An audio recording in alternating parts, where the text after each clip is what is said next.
Students, जैसा कि आप लोग को पता होगा कि आज हम लोग क्वेश्चन टैग का क्लास करने जा रहे हैं। क्वेश्चन टैग का क्लास करने जा रहे हैं अकॉर्डिंग टू क्वेश्चन यानी according to exam of view.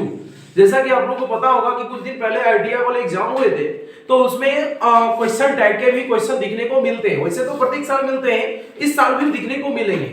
तो इस साल में दिखने को मिलेंगे, तो हम लोग उसी क्वेश्चन टैग को करने जा रहे हैं। इसमें क्वेश्चन भी पूछा गया था, क्वेश्चन था it was not my fault. हम लोग इस क्वेश्चन को करेंगे, ऐसा बात नहीं, क्वेश्चन को हम लोग करेंगे, लेकिन पहले हम लोग सीख लेते हैं कि क्वेश्चन टैग क्या होता है। जैसा कि कुछ बच्चे ने क्वेश्चन टैग के बारे में सुने भी नहीं है, या कुछ बच्चे सुने भी हैं, कुछ बच्चे पढ़े भी हैं। तो चलिए हम लोग थोड़ा रिवाइज कर लेते हैं, रिवाइज के माध्यम से हम लोग पढ़ेंगे। ऐसा नहीं है कि हम लोग बेसिक बात करेंगे, लेकिन एक रिवाइज का बेसिक बात होंगे। ऐसा नहीं है कि मतलब कि पूरे डिटेल्स में हम लोग करेंगे, बस एक रिवाइज होगा। तो हमारे साथ आप 10-15 मिनट रहिए, आपका क्वेश्चन टैग रिवाइज भी हो जाएंगे और आपके एग्जाम में क्वेश्चन भी नहीं छूटेंगे। तो आपको 1 से 2 मार्क्स जो है आपको इस वीडियो के माध्यम से प्राप्त होने वाला। तो चलिए हम लोग शुरुआत करते हैं। यानी चैप्टर का नाम है क्वेश्चन टैग। चैप्टर का नाम है क्वेश्चन टैग। क्या नाम है? Question tag. देखिए बहुत ही खूबसूरत सा टॉपिक है। हम लोग ऐसा नहीं कि ये इसी में हम लोग स्पोकन में भी क्वेश्चन टैग का भी काम करते हैं। तो क्वेश्चन टैग का मुख्य उद्देश्य ये होता है कि किसी से क्वेश्चन करना और उसे क्या करा देना, स्वीकार करा देना। आपको एग्जाम में ये नहीं पूछेगा कि क्या इसका मतलब होता है, आपको डायरेक्ट क्वेश्चन रहेंगे, लेकिन कुछ बातें बेसिक है जो हम लोग को करना बहुत जरूरी है, क्योंकि समझने के लिए हमें कुछ बेसिक बातें को लेना जरूरी है। तो चलिए हम लोग बेसिक बातें को सबसे पहले चर्चा करते हैं। तो क्वेश्चन टैग का सबसे पहला मतलब यह है कि मेकिंग अ क्वेश्चन। क्या होता है? Making a question. Making a question, making a question plus accept.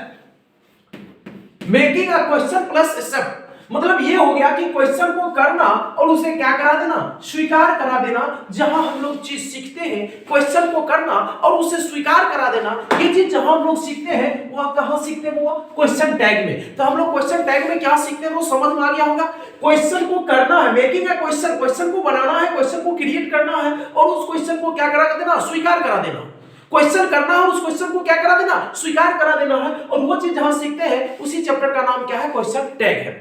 आप लोग जानते होंगे कि क्वेश्चन टैग, हम लोग एक एग्जांपल लेना चाह रहे हैं, जिससे कि he is a dancer. He is a dancer. He is a dancer. अब देखिए क्या है कि वह एक डांसर है। क्वेश्चन आपके एग्जाम में बिल्कुल इसी तरह से रहेंगे, ही इज अ डांसर। देखिए क्वेश्चन किस तरह से रहेंगे, अभी हम लोग एग्जांपल ले रहे हैं, थोड़ा सीख रहे हैं। ही इज अ डांसर, तो ये इसका क्वेश्चन पार्ट जो है इस तरह से रहेंगे, इजंट ही, ये इस तरह से रहेंगे क्वेश्चन पार्ट। तो देखिए ये क्वेश्चन टैग के सेंटेंस है। ये क्वेश्चन टैग का पूरा क्या है? सेंटेंस है। ये क्वेश्चन टैग का पूरा क्या है? सेंटेंस है। तो क्वेश्चन टैग का जो सेंटेंस होता है ना, उसके 2 भाग होते हैं। सबसे पहला पॉइंट समझिए, किसी क्वेश्चन टैग सेंटेंस के कितने भाग होते हैं? 2 भाग होते हैं। देखिए एक भाग यहां है और एक भाग यहां है। दोनों भाग के बीच में किसका प्रयोग रहता है? तो कोमा का प्रयोग रहता है। किसका प्रयोग रहता है? कोमा का प्रयोग रहता है। तो क्वेश्चन टैग सेंटेंस के कितने भाग होते हैं? तो 2 भाग होते हैं। एक भाग जो है वो कहलाता है स्टेटमेंट। क्या कहलाता है? स्टेटमेंट। हाँ, एक भाग जो है वो क्या कहलाता है? स्टेटमेंट पार्ट कहलाता है। एक भाग को हम लोग क्या बोलते हैं, यानी वन पार्ट जो होता है उसे स्टेटमेंट पार्ट बोलते हैं, और जो सेकेंड पार्ट होता है उसे हम लोग क्या बोलते हैं? क्वेश्चन पार्ट बोलते हैं। क्या बोलते हैं? क्वेश्चन पार्ट बोलते हैं। आशा करते होंगे कि आपको समझ में आ गया होगा कि क्वेश्चन टैग सेंटेंस के 2 भाग होते हैं। एक भाग को हम लोग बोलते हैं स्टेटमेंट पार्ट, दूसरा भाग को क्या बोलते हैं? Question part. ये बात समझ में आ गया। अब देखिए कुछ बातें हम लोग, तो पहला बात हमने क्या देखे कि किसी क्वेश्चन टैग सेंटेंस के कितने भाग होते हैं? तो 2 भाग होते हैं, यानी 2 पार्ट्स होते हैं। कितने पार्ट्स होते हैं? 2 पार्ट्स होते हैं। सेकंड चीज सीखिए। सेकंड चीज ये आपको है कि किसी क्वेश्चन टैग सेंटेंस का जो समापन होगा ना, वो किससे होगा? क्वेश्चन मार्क से होगा। सेकंड पॉइंट ये है कि एंडिंग विद। क्या बोल रहे हैं? Ending with. जरा समझिए, बिल्कुल रिवाइज की तरह हम लोग कर रहे हैं। एंडिंग विद क्वेश्चन मार्क, यानी जो एंडिंग होगा, यानी जो अंत होगा, वो किससे होगा? क्वेश्चन मार्क से होगा। किससे होगा? क्वेश्चन मार्क से होगा। और देखिए तीसरा चीज समझिए। तीसरा चीज ये हम कहना चाह रहे हैं, तीसरा चीज ये है कि क्वेश्चन टैग के क्वेश्चन पार्ट की जो शुरुआत होगा वो किससे होगा? वो होगा स्मॉल लेटर से। किससे होगा? स्मॉल लेटर से होगा। स्मॉल लेटर से होगा। किससे? क्वेश्चन पार्ट का जो शुरुआत होगा वो किससे होगा? स्मॉल लेटर से होगा। चलिए चौथा बात को सीखिए जो बहुत ही इंपॉर्टेंट है। बहुत इंपॉर्टेंट ये है कि किसी क्वेश्चन टैग के सेंटेंस में क्वेश्चन पार्ट का जो सब्जेक्ट होगा ना, ये जो क्वेश्चन पार्ट का जो सब्जेक्ट होगा, क्वेश्चन पार्ट का जो सब्जेक्ट होगा, क्वेश्चन पार्ट को जो सब्जेक्ट होगा वो कोई ना कोई प्रोनाउन होगा। कोई ना कोई क्या होगा? प्रोनाउन होगा। ये बात को समझिए। जैसे देखिए अगर हमने यहां पर ही को हटा करके यहां पे लिख देते राम इज अ डांसर, जरा समझने की कोशिश करिए। राम इज अ डांसर, तो राम इज अ डांसर यहां पर अगर हम लिख देते इजंट राम, तो ये क्या हो जाता? गलत हो जाता। यानी राम के स्वरूप में प्रोनाउन का प्रयोग किए जो क्या है? आपका ही है। क्या है? ही है।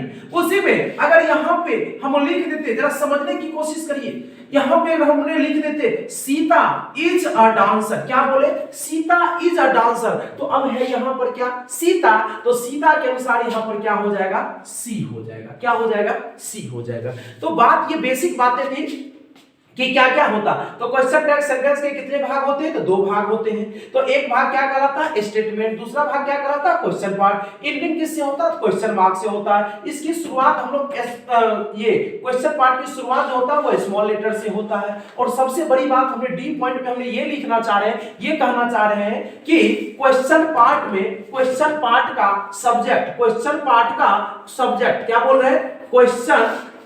क्वेश्चन पार्ट का जो सब्जेक्ट होगा, क्वेश्चन पार्ट का सब्जेक्ट, तो क्वेश्चन पार्ट का सब्जेक्ट कोई क्या होगा?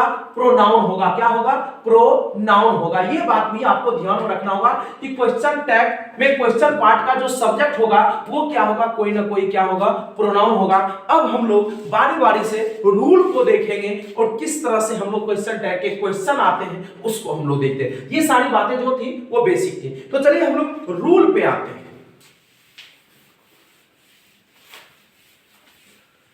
अब देखिए रूल ये कह रहा है कि हमने देखे कि क्वेश्चन टैग का सेंटेंस होगा तो उसके कितने भाग होंगे? दो भाग होंगे। कितने भाग होंगे? दो भाग होंगे। तो फर्स्ट रूल ये कहता है कि यदि तो दो भाग होंगे तो ये भाग क्या कहलाएगा? स्टेटमेंट। और ये भाग क्या कहलाएगा? क्वेश्चन। ये भाग क्या कहलाएगा? स्टेटमेंट। ये भाग क्या कहलाएगा? क्वेश्चन। तो अब ये भाग स्टेटमेंट कहलाएगा। तो अगर इसमें अफर्मेटिव हो, क्या हो? अफर्मेटिव हो। क्या हो? अफर्मेटिव हो, तो ये पार्ट जो बनेगा वो क्या बनेगा? इंटेरोनिगेटिव बनेगा। क्या बनेगा? इंटेरोनिगेटिव बनेगा। इंटेरोनिगेटिव। अब क्या होता है? किस तरह से होता है जरा समझिए। हम क्या बोल रहे हैं कि यदि स्टेटमेंट पार्ट आपका अफर्मेटिव होगा तो क्वेश्चन पार्ट क्या बनेगा? इंटेरोनिगेटिव बनेगा। जैसे एग्जांपल के रूप में हम ये कहना चाह रहे हैं कि he is a dancer. He is a dancer. तो आप ये देख रहे होंगे कि ये भाग किसमें है? अफर्मेटिव में है। ये भाग अफर्मेटिव में है, मतलब अगला जो भाग होगा क्वेश्चन पार्ट जो होगा वो क्या बनेगा? इंट्रोनिगेटिव में बनेगा। और वो इंट्रोनिगेटिव जो लिखते बनाते हैं वो कोमा देकर के बनाते हैं। ही इज अ डांसर, तो यहां पर क्या हो जाएगा? इजंट। क्या हो जाएगा? इजंट। ही के अनुसार यहां पर हमने क्या लिख दिए? ही लिख दिए। कोई दिक्कत समझ में आ गया? यानी ये भाग अफर्मेटिव तो ये भाग क्या हो जाएगा? निगेटिव। यानी हाँ जी तो उधर क्या हो जाएगा? ना जी। इधर हाँ जी तो इधर क्या हो जाएगा? ना जी। समझ में आ रहा है ना? क्वेश्चन टैग यही है। इसका मतलब क्या होगा? वह एक डांसर है ना, वह एक डांसर है ना, तो वह एक डांसर है ना, तो ये भाग है आपका किसमें? अफर्मेटिव में, तो ये भाग क्या हो जाएगा? इंट्रोनिगेटिव हो जाएगा। लेकिन इसी में जरा समझिए, अगर ये भाग आपका निगेटिव रहता, ये भाग ही क्या रहता? निगेटिव। यानी स्टेटमेंट पार्ट ही क्या रहता? निगेटिव। स्टेटमेंट पार्ट ही क्या रहता? निगेटिव। तब ये क्या बनता? Intro affirmative. क्या बन जाता? इंट्रो अफर्मेटिव क्या बन जाता? इंट्रो अफर्मेटिव बन जाता। जरा समझिए, जैसे अगर हम यहां पर बोल देते कि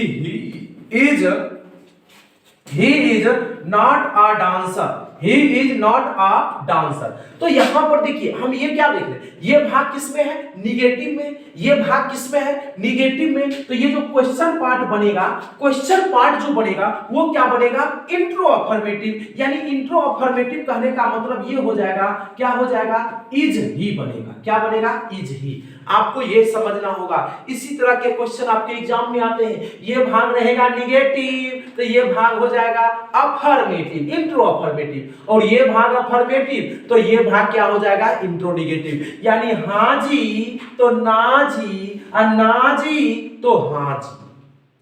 तो पहला रूल आपका ये हुआ। फर्स्ट रूल हम लोगों ने क्वेश्चन टैग का भी फर्स्ट रूल सीखे कि अफर्मेटिव होगा तो इंट्रो निगेटिव, और निगेटिव होगा तो इंट्रो अफर्मेटिव हो जाएगा। तो आशा करते होंगे कि आपको कॉन्सेप्ट समझ में आ गया होगा। बिल्कुल पूरी तरह से धैर्य के साथ आप लोग वीडियो देखिए, धैर्य के साथ। अब देखिए सेकेंड रूल हम लोग देख रहे हैं, सेकेंड रूल हम लोग देख रहे हैं। थोड़ा ये बहुत ही अच्छा पॉइंट है, थोड़ा कभी कभी कंफ्यूजन करने का भी पॉइंट है। तो क्वेश्चन टैग का हम लोग सेकंड पॉइंट देखते हैं। कौन सा पॉइंट देखते हैं, सेकंड पॉइंट। अब ये सेकंड पॉइंट क्या है जरा समझिए। देखिए जैसे आप लोगों को पता चल गया होगा कि क्वेश्चन टैग के दो पार्ट होते हैं। एक भाग को हम लोग बोलते हैं स्टेटमेंट, और दूसरा को क्या बोलते हैं, क्वेश्चन। यदि ये भाग को हम लोग क्या बोलते हैं, स्टेटमेंट, स्टेटमेंट बोलते हैं, और ये भाग को हम लोग क्या बोलते हैं, क्वेश्चन बोलते हैं। क्या बोलते हैं, स्टेटमेंट और क्वेश्चन। अब देखिए अगर सब्जेक्ट क्या हो, आई हो, सब्जेक्ट क्या हो, आई हो, वर्ब क्या हो, एम हो। सब्जेक्ट आई हो, वर्ब क्या हो, एम हो।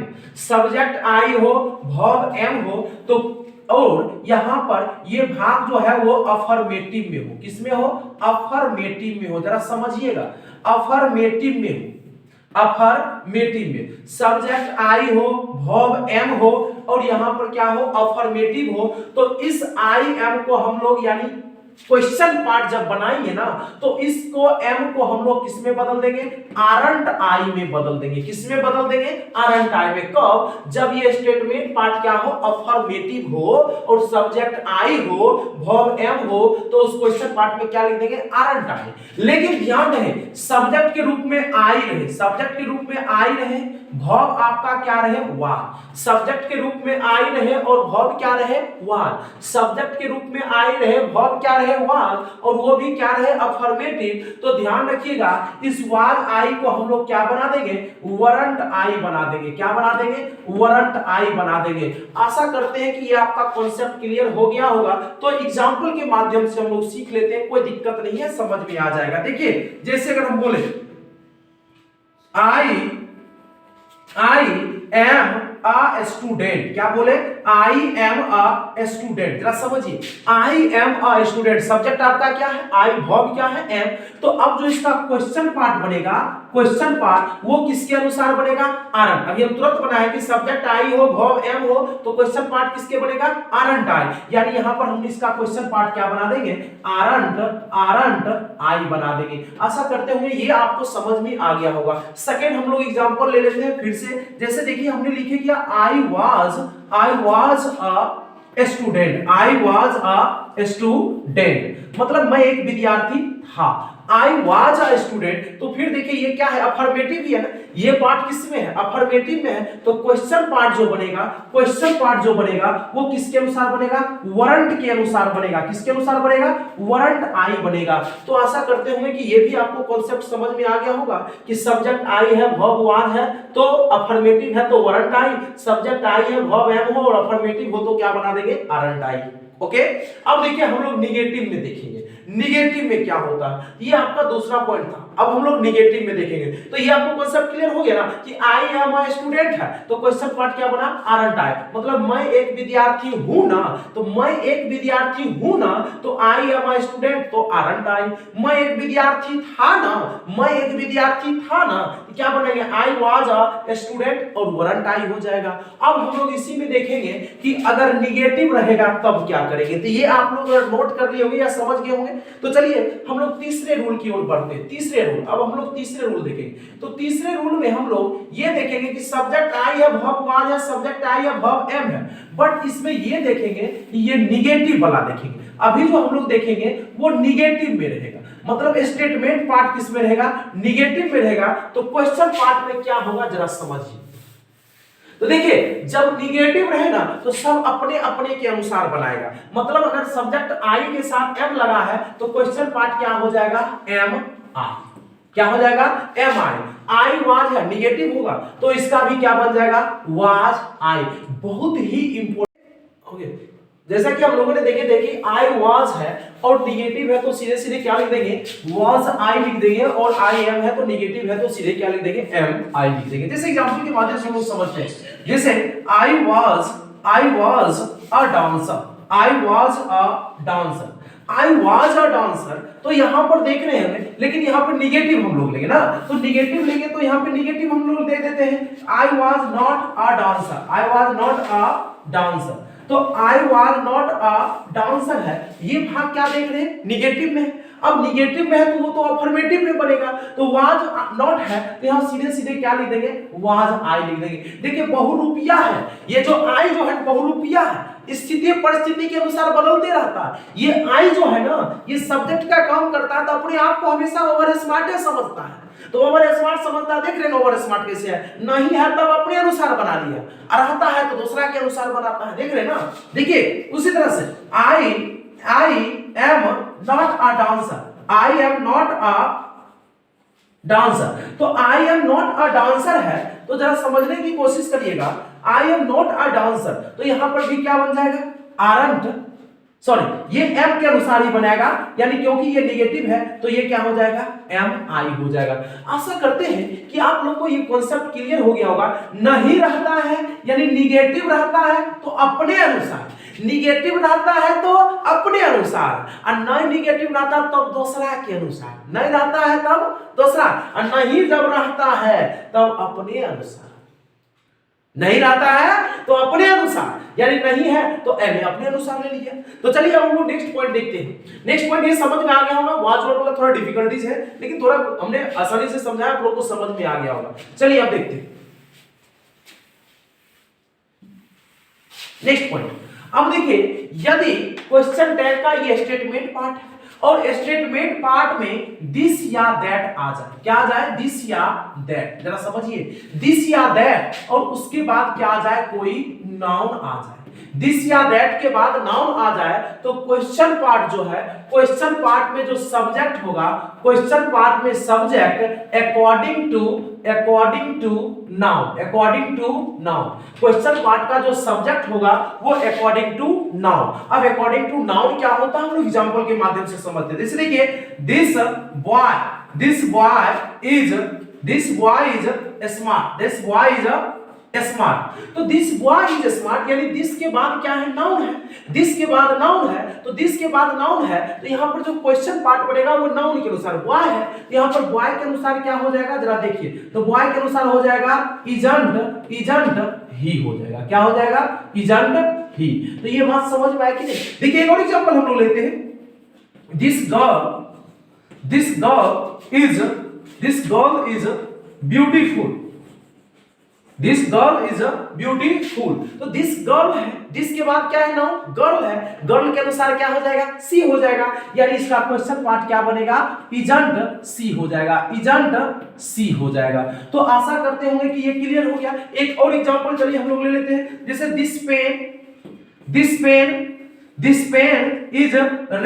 This pen is red, this pen is red. अब इसका जो क्वेश्चन पार्ट बनेगा वो क्या बनेगा, इजंट, क्या बनेगा, इजंट इट, इजंट इट। तो ये क्या हो गया, यह कलम लाल है ना, यह लड़की सुंदर है ना, यह लड़का सुंदर है ना। तो समझ में आ गया होगा कि दिस और दैट के बाद नाउन आएगा तो क्वेश्चन पार्ट का जो सब्जेक्ट होगा वो किसके अनुसार होगा, नाउन के अनुसार होगा, किसके अनुसार होगा, नाउन के अनुसार होगा। चलिए इसी से हम लोग एक नेक्स्ट स्टेप हम लोग और चलते हैं। नेक्स्ट स्टेप में ये है, नेक्स्ट स्टेप में यह है कि जब दीज या दोज आ जाए, क्या आ जाए, दीज या दोज आ जाए, दीज या दोज आ जाए, तो ऐसी स्थिति में ध्यान रखिएगा कि क्वेश्चन पार्ट में दे के अनुसार बनेगा। किसके अनुसार बनेगा? दे के अनुसार बनेगा। जरा देखिए, हम लोग आते हैं, समझते हैं।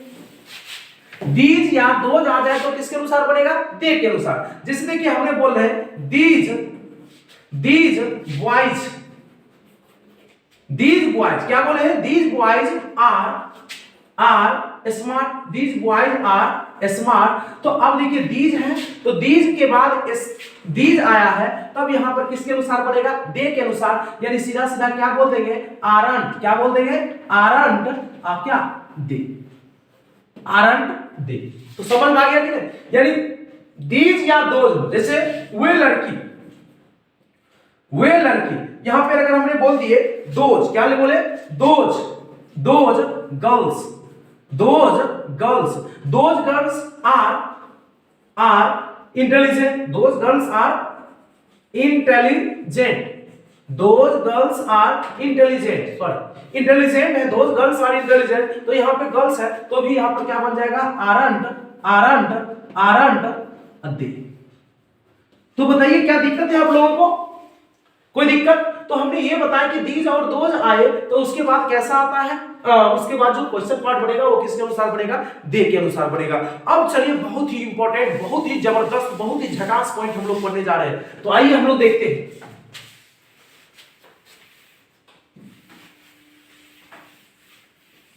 देखिए, क्वेश्चन फंसता है तब जब स्टेटमेंट पार्ट में एक्जुलरी वर्ब नहीं रहे। तब जब स्टेटमेंट पार्ट में एक्जुलरी वर्ब नहीं रहे तो क्वेश्चन बिल्कुल फंसना जायज हो जाता है, क्योंकि माथा काम नहीं करता है कि आखिर क्वेश्चन पार्ट जो हम बनाएंगे किसके अनुसार बनाएंगे। ध्यान रखिएगा, जब स्टेटमेंट पार्ट में प्रेजेंट इंडेफिनिट, क्या बोल रहे हैं? प्रेजेंट इंडेफिनिट, प्रेजेंट या पास्ट, प्रेजेंट या पास्ट इंडेफिनिट हो, प्रेजेंट या पास्ट इंडेफिनिट मौजूद हो। क्या बोल रहे हैं?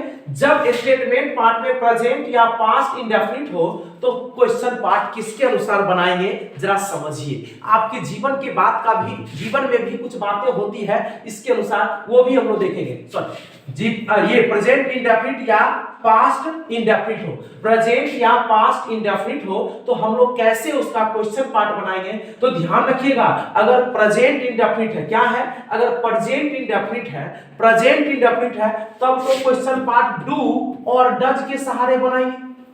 क्वेश्चन पार्ट किसके अनुसार बनाएंगे? डू या डज के सहारे बनाएंगे। और अगर क्वेश्चन पार्ट में क्या हो? पास्ट इंडेफिनिट हो, तब किसके अनुसार बनाएंगे? डिड के अनुसार बनाएंगे। देखिए, इसमें हम लोग जैसे हम लोग बोलते हैं कि मैं प्यार करता हूं, वह मुझसे प्यार करती है, वह मुझसे प्यार करती है। तो देखिए, जब प्यार की बात आती है तो सिंपल वाला सेंटेंस तो हम लोग बोल देते हैं कि वह मुझसे प्यार करती है, तो वह मुझसे प्यार करती है, तो she loves me.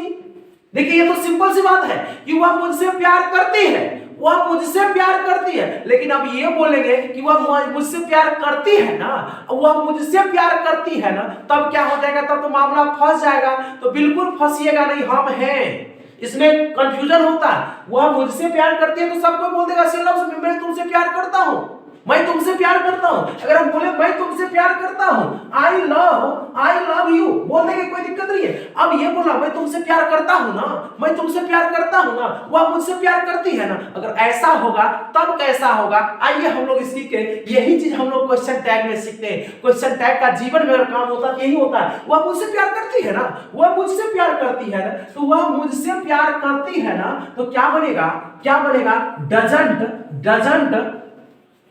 Doesn't see हो जाएगा, डजंट सी।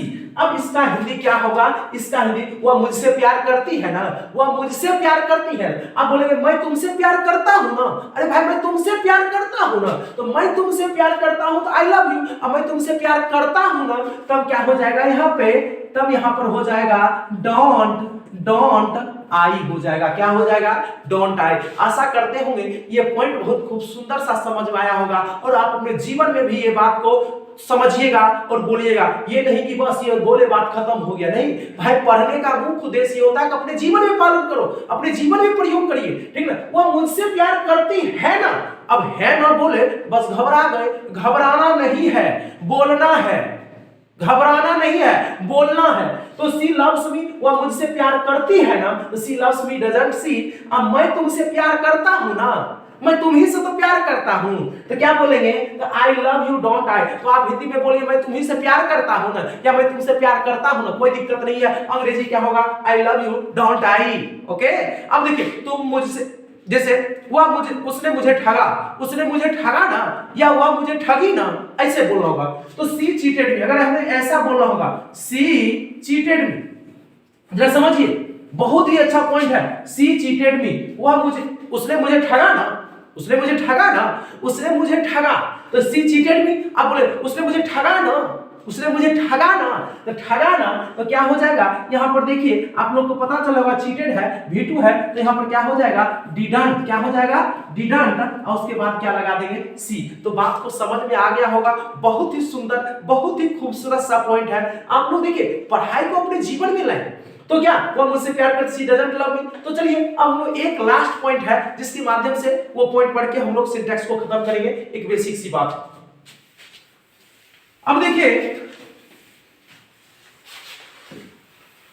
अब ये है पार्ट, जैसे हमने अभी देखे कि स्टेटमेंट पार्ट, क्या देख रहे हैं, स्टेटमेंट पार्ट। तो स्टेटमेंट पार्ट में अगर जैसे हार्डली शब्द, क्या हो, हार्डली शब्द, हार्डली हो, स्कार्सली हो, फ्यू हो, लिटिल हो, फ्यू हो, लिटिल हो, few little, never, never, neither, neither, अगर ये सारे शब्द कहां दिखे, स्टेटमेंट पार्ट में, कहां दिख जाए, स्टेटमेंट पार्ट में, ध्यान रखिएगा। तब ऐसी स्थिति में क्वेश्चन पार्ट जो होगा वो क्वेश्चन पार्ट क्या होगा, इंटेरो, इंटेरो अफर्मेटिव होगा, इंट्रो अफर्मेटिव होगा। ये बात ध्यान रखिएगा। क्या क्या रहे, hardly, scarcely, few, little, never, neither, ये सारे शब्द रहे तो हम लोग क्वेश्चन पार्ट को किसमें बनाएंगे, इंट्रो अफर्मेटिव में बनाएंगे। किसमें बनाएंगे, इंट्रो अफर्मेटिव में। जैसे देखिए हम बोलेंगे I have little money, I have little money, I have little money. तो देखिए इसमें तो नोट का प्रयोग नहीं है, तो बच्चा समझेगा कि नहीं वहां पे नोट लगा दो, बिल्कुल नहीं। यहां पर क्या हो जाएगा, सीधे बनेगा क्या, हैव आई, क्या बनेगा, हैव आई, हैव आई। तो ये बात समझ में आ गया ना। तो यहां पर ये कुछ शब्द ऐसे होते हैं जो अगर स्टेटमेंट पार्ट में रहे तो उसमें नोट की आवश्यकता नहीं होता, वो ऑलरेडी जो है निगेटिव सेंस वर्ड है, अतः उसका प्रयोग हम लोग क्वेश्चन पार्ट में अफर्मेटिव में करेंगे। तो आशा करते होंगे कि क्वेश्चन टैग का कॉन्सेप्ट आप लोग को समझ में आ गया होगा। तो हम लोग मिलते हैं फिर से नेक्स्ट वीडियो में। अभी तक के लिए यहाँ काफी रहा, ठीक है, बाय बाय, थैंक यू।